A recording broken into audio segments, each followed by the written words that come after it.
One of my favorite people to talk to, Johnston of Corn Nation. He joins to talk this weekend's game against Nebraska. What can we expect from the Cornhuskers? But more importantly, can they offer a ray of light for teams that are, well, on a journey with a first-year head coach? All that and a lot more. Let's go. You are Locked On Spartans, your daily podcast on the Michigan State Spartans, part of the Locked On Podcast Network, your team every day.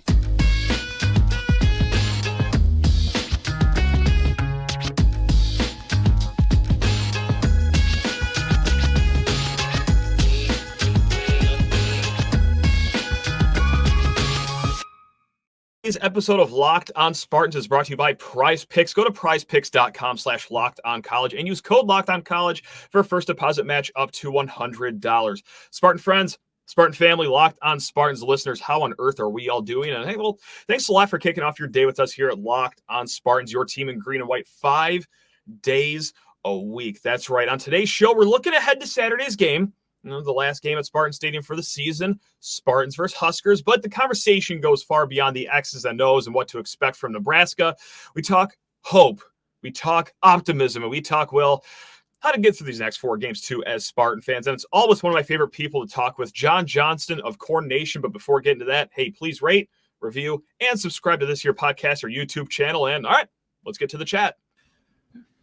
Folks, I am not saying this just to butter this man up over here, but when I saw that Nebraska, Michigan State were going to be playing, my first thought was, I got to find a way to talk with Johnston of Corn Nation again, because 2 years ago, back when things were fun over here in East Lansing, we had John on, and it was an electric conversation. So here he is again. He was nice enough to come back on. It is Johnston of Corn Nation. John, how are you doing? You're not doing as good as I am, because I'm pumped right now. How are you though? Are we doing? Are you? Over there? Are you? Well, now that since I'm talking to you, yes. But like once this conversation's over, I'll be back to just being sad. So yeah. How am I doing? I things are looking up. I mean, 5-3. There's a chance for Nebraska to go to a bowl game and not be labeled the worst program in Power 5. And that's, that's a lot more than that's been in the few years. It's been way too long, So, and that's exactly where I want to start this conversation because, John, I don't know how close you keep things in tune to East Lansing, but I'll give you the short version. Things are a disaster over here. And look, I don't know if things were ever this bad for Nebraska, but just like you mentioned, for the last few years, things were not great over there in Husker Nation. But you guys are 5-3. You guys are on the precipice of a bowl game. All this in year 1 under Matt Rhule. So I come crawling to you as a man starved of any positivity or anything that you can just give. Is there hope to be had for Michigan State as we are about to embark on this new head coaching journey, who it is coming up next? Oh, well, let's see. You're not from Iowa, so I'm not for kicking you when you're down. Thank you. You're from Iowa, maybe a little different. I mean, Matt Rhule, everybody knows kind of his MO that, his first years are typically really bad. And then after that, he builds. And, it looks like at Nebraska, I mean, put it this way. We haven't been to a bowl game since 2016? I try to not remember this stuff. But the worst program, I bluntly say we have become the worst program in Power 5, and now it looks like we're climbing out of that hole in a single season. It's still kind of ugly. The offense is pretty, Iowa-esque. But, we could get to a bowl game, and I think that was everybody's major goal this season. And there's still a tiny possibility of winning the Big Ten West, which would be shocking. So is there hope? Yeah, I guess the thing that's different for Michigan State than it is Nebraska is a lot of the really bad stuff about Nebraska and our coaching staff really didn't come out into public, and it's still really not talked about openly. Whereas your stuff was like plastered, everywhere. And I'm grateful for that, because I'm already mouthy and profane enough as it is. And if I would have been in your situation, I'm sure I probably would have been, not invited into places, and more places than I'm not already. So sure. It's been a test of will over here because we got to keep the swearing to a minimum on lockdown, and the amount of F-bombs I had to conceal those first few weeks when this Mel Tucker saga came out. I don't want to break my hand, pat myself on the back, but like that took a lot of effort over here to not just let loose over here like a Navy sailor, but we did it. We're here. But however, John, we still got 4 games left here, and look, I know that you guys have had bad seasons. I'm not trying to rehash all the negativity with Nebraska the last few years, especially with a man I respect as much as you. I'm sorry to do this, but like, wow, okay. As someone who needs advice, like how can us State fans go through these next 4 games, even though the season is by and large a lost cause? Like what, as someone that is unfortunately experienced, what can we do? What can we do?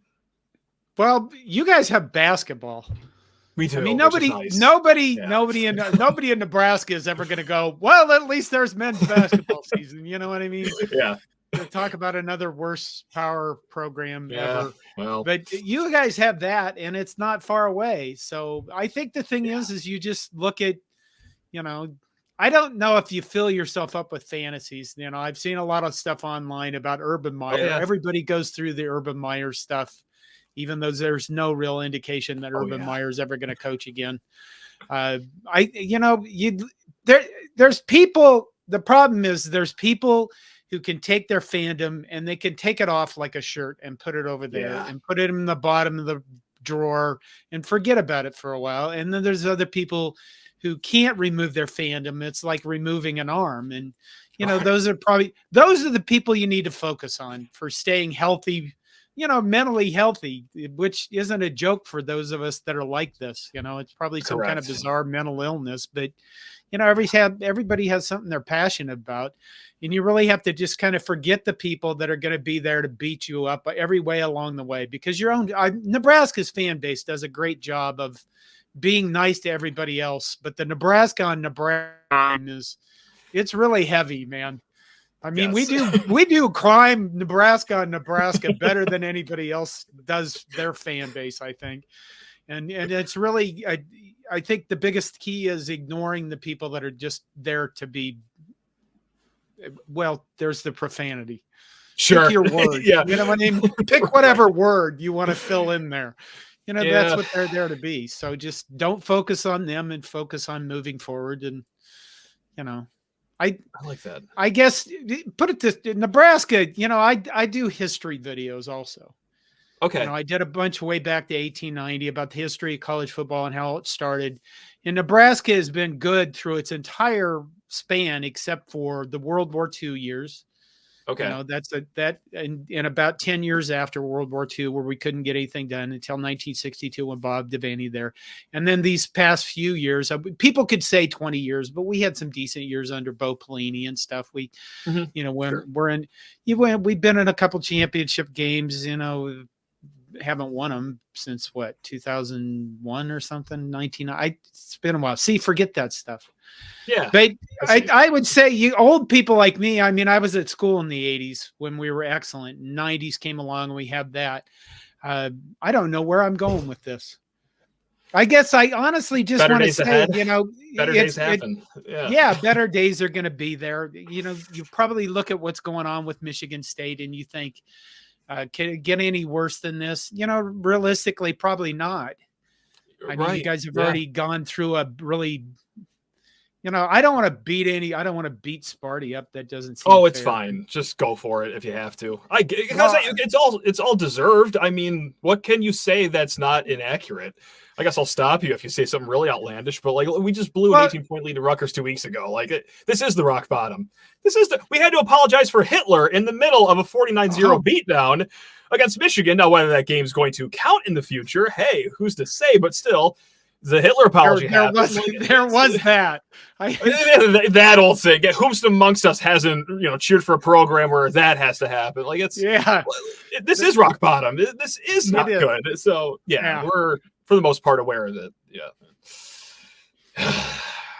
More to come with our guy John Johnston here, but first, need to talk your ear off about PrizePicks, the leader in daily fantasy sports. As you know, we got a lot of sports going on right now. We have baseball for a little bit longer. We have NFL for a lot longer, NBA, NHL for a whole lot longer, and PrizePicks wants to make your viewing entertainment just that much better with their daily fantasy sports games. Now, it's so simple to earn up to 25 times your money. You just pick some players, their projected stats. You got to guess over or under. Truly is that simple. Sometimes I just sit on the couch, make my picks in about 28 seconds, and that keeps me glued to the game. And also with basketball season here, well, now you can pick combination projections across football and basketball with their Specials League. It's a league created specifically for combo projections that includes 2 or more players from different sports or leagues. Like example, LeBron James plus Travis Kelce at 10.5 combinations of 3-pointers made and receptions. Why just keep yourself glued to one game? With PrizePicks, you could be bouncing back and forth between all sorts of games and keep the winning rolling. It's a great time. And hey, well, PrizePicks wants to make sure that you win before a game even kicks off or tips off or they drop the puck at the game. Go to prizepicks.com/LockedOnCollege and use code LockedOnCollege for a first deposit match up to $100. Again, that is prizepicks.com/LockedOnCollege and use code LockedOnCollege for a first deposit match up to $100. It's PrizePicks, daily fantasy sports made easy. Also need to talk your ear off about what should be at the top of everyone's holiday wish list if you are a Michigan State fan. Of course, we're talking Team Ticker. I got the Team Ticker sign behind me, had it in the studio for, well, a few weeks now. And I'm very fortunate because I'm one of the few with this sign. They're a new company. Hey, you might think you have the sweetest man cave or your friend or your family member has the coolest MSU setup. Gang, not a lot of people have this sign. So if you truly want to have the best setup, if you want to give an awesome gift to the Spartan in your life, teamticker.com. Now, if you're on the podcast, you have no idea what I'm talking about. Yes, it's a sign. And if you've been to a sports bar or if you've seen inside some locker rooms, hey, countdown to kickoff. It's that sign with about 20 times the steroids pumped into it. They update it daily with stats from not just football, basketball, not just the weather reports for the upcoming game, but also stats for women's basketball, some soccer in the mix. If it's a sport going on at Michigan State, it's probably going to flash across your Team Ticker sign. So what are you waiting for? Get geared up for the holiday season at teamticker.com. Again, that is teamticker.com. So what do you want to do going forward? I guess just talk about the game Saturday. I don't know. Oh man! Well, the good thing about Nebraska is we don't have an offense. I mean, we literally that helps. It's barely functional. I would say Iowa. If you could take like Iowa's quarterback, no, I don't think we'd want their quarterback either. Probably not. I think put it this way. We have an exceptional defense, which has been a shock to everybody. When we came into this season, everybody looked at it and said, okay, the defensive line is going to be a real problem. Everybody should be able to run the ball easily on us. And it turns out that the defensive line players we have been really good. Our coaching has been excellent. They've played like 29 players a game throughout the entire year on defense. Wow. So they have a lot of depth. And nobody can run the ball against us. And that whole part has been shocking. Now, the other part was the offensive line, and the offensive line has not only been, well, they haven't been the worst like they were last year where the tackles were non-functional. They've been better than that, but we've lost like 3 starters off the offensive line, and, they struggle, and the offense struggles because our starting quarterback, Jeff Sims, what is he, 9 turnovers? You just erase those things. You erase the bad number. Yeah. And then Heinrich Harburg, part of his problem is he's got a lot of athletic skills and he's got a lot of size, but the last coaching staff honestly tried to turn him into a tight end. The previous offensive coordinator didn't like him as a quarterback and ignored everything he was going to do. So he's really raw. Lost 2 of our top 3 running backs, for the season. I think we've lost 3 of our top 4 receivers.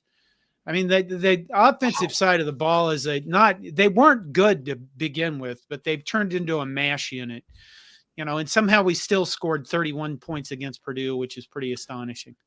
One of those was a special teams blocked punt return, but, as far as the game's in East Lansing, right?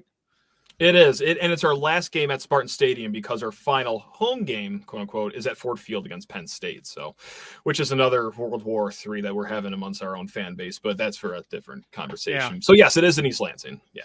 Well, the good news is you probably won't have any Hitler questions show up on the big board.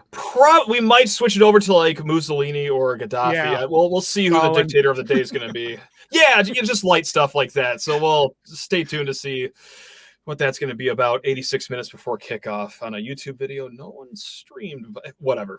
No, I was going to say, I'm going to make it more optimistic, but I'm actually not here because the transition into the next question is last week against Minnesota, kind of like what you're describing with your running back room, a lot of injuries. Minnesota has had so many injuries in the running back room that Minnesota just picked up a frat kid on the way to the game, and he had a career game. He did really good on the ground, whatever.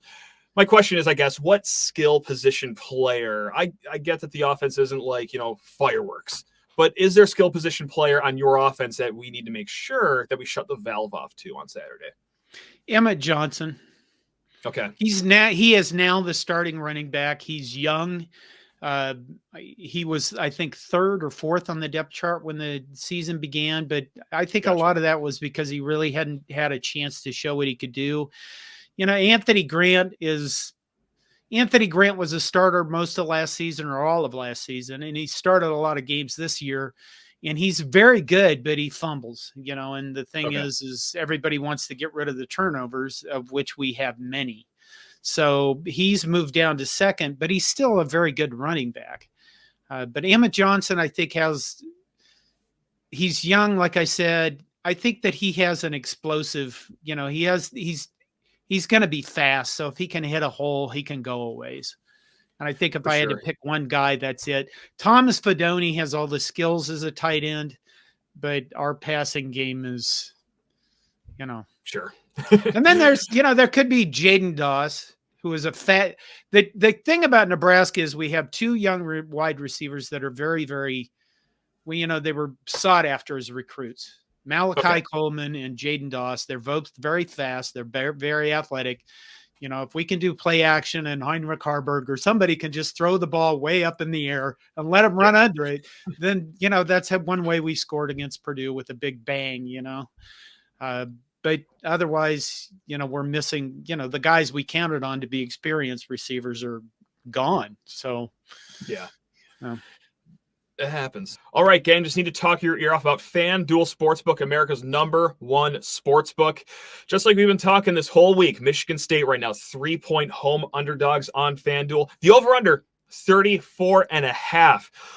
Oh my, that is low, but if you ask me, we're still going to be taking the under for this game as well. If you want to fade me, if you want to take the over 34.5, or hey, if you're feeling spicy about our Spartans, you want to sprinkle a little bit of dough on the boys in green and white, do it at FanDuel.com or the FanDuel app, of course. And right now, for the NFL season, new customers get a $150 worth of free bets with any winning $5 moneyline bet. That's right. Just look up the menu of the NFL games going on this week. Find a moneyline bet. Don't even include the spread. Money line bet if you win. That is $150 in bonus bets if your team wins. If you've been thinking about joining FanDuel, it is clearly the best time to get in on the action. The app is super easy to use. You get paid instantly, and there's the wide range of betting options like spreads, player props, over-unders, or guess the correct score, first touchdown prop. If you like a bet, odds are it's going to be at FanDuel Sportsbook. So what are you waiting for? Visit FanDuel.com/lockedon and get the NFL season rolling with FanDuel. It's FanDuel, official partner of the NFL. So one more question about the actual game. Michigan State's going to have a starting quarterback that's young, whoever it is. Right. Redshirt freshman Caden Hauser or true freshman Sam Levin. Who on earth is going to be? Stay tuned Saturday noon to find out. That might be the only thing that people are going to be wanting to tune into. But anyway, what makes life easy for a young quarterback is a lack of a pass rush. So what kind of a pass rush does Nebraska have? Are you guys dangerous at that? Please say no, or just give me the honest answer if you want. We're more dangerous than we've been in many, many years. Yay. Good for you guys. That's awesome. Yeah. Great. Yeah. All right. We have, the thing is like I said, our defensive line is playing very well. Cameron Linhart is a freshman guy, and they swapped a lot of guys around. So let's see. Cameron Linhart is a freshman guy that's been playing very well. There's another guy, Nut Masher. His name is Hutmacher, but I call him Nut Masher because I screw up names all the time. His nickname, real nickname, is the Polar Bear. My nickname for him is Nut Masher because that's what he does. And I'm missing Ty Robinson is another true. These are all defensive linemen, defensive ends that can put a lot of pressure on a defense if their line isn't good. And then I think our defensive coordinator has been very good at just dialing up different kinds of blitzes. But Nebraska, the thing about Nebraska, and the thing you have that little thing that says finding hope in Nebraska. Yes. Okay. Well, the thing where we found the hope this season is that we're seeing a defense that actually looks like a defense. Okay. People stopped using the black shirt term, I think, a lot because it was embarrassing. The defenses. Yeah. They didn't tackle because they didn't practice tackling. They didn't swarm to the ball. Well, now they're doing all of those things, and they're very good, and it's very fun to watch. Offense is ugly, but the defense has been amazing. So I guess if you're going to find hope for Michigan State going on, just know this. I do reaction videos after the game, and people watch them. And, people in Nebraska, because we're picky and we're fickle. That's true about our fan base. All right? I think they want us to win pretty. And in my last reaction video, I said, 2021, I think, wasn't it? We were the best 3-9 team in history. Yes. Right? Bar none. Oh my God. Yeah. Yes. Okay. Now we are a very, very ugly 5-3 team. What do you want? Which one do you want to be? Because I know which one I would take the bowl game. I would be the bowl team. Quite frankly, that's just me, though. Yeah. You can take all this. Well, we're so close. So he was the best losers ever. You could shove that someplace where it would hurt, or you can be ugly 5-3. And I guess that's where you look at is what can we do to be ugly but win? That's that's where I'd start because this is where we've started, and it's been. Again, the Nebraska crime with the whining and the moaning about it being ugly, but who cares? You're winning. So Exactly. Yeah. I would love to win ugly one of these times. Yeah. Now the spread comes out, Michigan State, the home team, but we are the home underdogs. We're +3. As a Michigan State fan, I see that. And while that absolutely is a kick to the stomach of like, oh my God, it's gotten this bad. We're home underdogs. This is unbelievable. You saw that line. And your reaction is what? Are you saying like, oh, no, that sounds about right? Because over here, I'm like, yeah, no, I think it is that bad. This is the right line. But over there, you've been watching your team, obviously, all season. Does that seem about right of a -3 favorite for your Huskers? Yes, actually it does. And the reason why is because we can't – the over-under is like 34. It's 34.5. It's 34.5, which is – still really not the lowest one. Iowa Northwestern is at 29.5 right now, but like 34.5 is disgusting. You can't have a stretchy line and then have an OU at 30. No, of course. So, you know what I mean? Yeah. So I thought, that's pretty close. I mean, isn't that I don't gamble. Even though I do the articles for DraftKings on our site, I don't gamble. So I don't know. Well, I do. I guess you can have a +2 line or a +1 line, but I thought, I'd put these lines extremely close and just see what happens. So, well, whatever it is, it's going to be nasty. It's going to be ugly, and it's going to be at Spartan Stadium. Everyone, go to the game, support these kids. Like we cannot stress that enough on this program. Like, the coaches and the previous coach, whatever, it's as made a boondoggle of this whole thing, but like go support the kids on Saturday, if not for nothing. But hey, John, I really cannot thank you enough. Like this has meant the world to me. I'm actually very sad that this is coming to an end because I'm not kidding. When this came out, I was like, oh yeah, we're having Corn Nation back on because this was a hoot and a half 2 years ago. It was a hoot and a half today. So I really do appreciate you, my man. Well, I do swear as much as I used to. It's just a happier swearing. Yeah, look, and that's good. That's all I want to be. Here's the shirt, right? that's awesome. Oh, I didn't even realize that. That's amazing. But oh man, go check out John's work because you mentioned your reaction videos. I'll just tune in on a Saturday night, watch your reaction videos sometimes, and hey, it gives hope sometimes, because those are happy videos coming from John's corner of the world. If nothing else, I mean, when I was doing the reaction videos and we were losing a lot, and some of them were very Well, they were pretty raw and pretty profane. I would get messages from people all over the place that would say, these really actually help me because you feeling the same way I do. So, you can do the same thing. You could go on YouTube and just, let it go. There's a song about that or something. There is. My 3-year-old loves to sing it all the time. So that song is played like a Guantanamo Bay song in this house. So I know specifically what song you're talking about right there. So yeah. Great. It's a great tune. All right, gang. Well, you guys are all truly the best. Whatever happens Saturday, we're going to be on here because our post-game reaction videos have never done better numbers because misery loves company, and let's not kid ourselves. A lot of rival fan bases love eating their slop as well, and we provide that on a weekly basis here at Locked On Spartans. So until then, gang, love you all. John, love you as well. Go. Thank you.